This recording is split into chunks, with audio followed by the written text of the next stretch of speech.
Do biblical Binitarians have responses to the most common Trinity proof texts? You bet we certainly do. This is the Biblical Binitarian channel, and my name is Mario.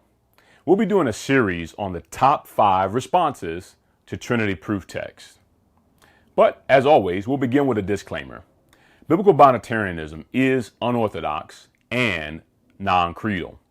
That means, in the history of the church, the majority of Christians do not embrace biblical Binitarianism, and no church leaders have espoused Binitarianism in an official church creed.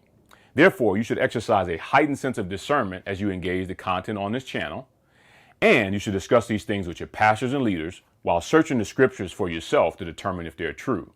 Now, we do believe that biblical Binitarianism is biblically orthodox and biblically creedal, and the content on this channel is in support of that view. So let's begin. We'll be talking about 5 top proof texts for the Trinity. Now, the first question is, what is the Trinity that we're referring to? Now, we have a number of videos on this channel that you can look to where we give a background in the doctrine of the Trinity. But for simplicity, it's the belief that God exists, the one God exists as 3 distinct divine persons, fully divine, fully united, equally and eternally. We as Binitarians believe in the existence of one God and one Lord, and that these two are the Father and the Son, 2 fully divine heads who share one fully divine spirit. So as we go through this, I want you to listen to those distinctives from each view and determine if the texts are either necessitating the view of the Trinity, or if they're even negating the view of Binitarianism, or if the reverse is true, that the doctrines of the Trinity aren't necessitated by the passage and Binitarianism is not negated. What's a proof text?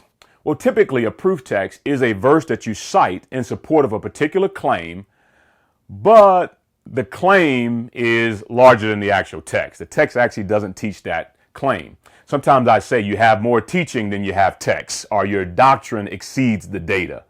Meaning you're citing the verse and it seems like it may possibly, but it's not necessarily teaching that view. That's what we call a proof text. What we'll be doing is we'll be going through looking at the context and the wider context of each passage to demonstrate the actual teaching of those texts. We also be pulling in other passages as support. So what are the 5 passages that we'll be looking at?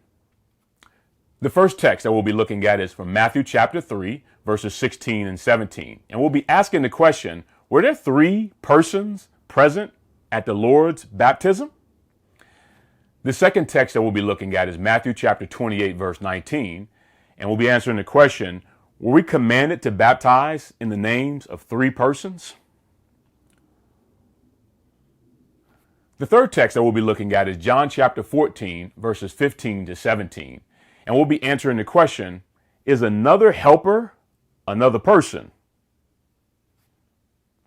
Fourthly, we'll be looking at Acts chapter 5, verses 1 through 6, and we'll be asking the question, is lying to the Holy Spirit lying to God?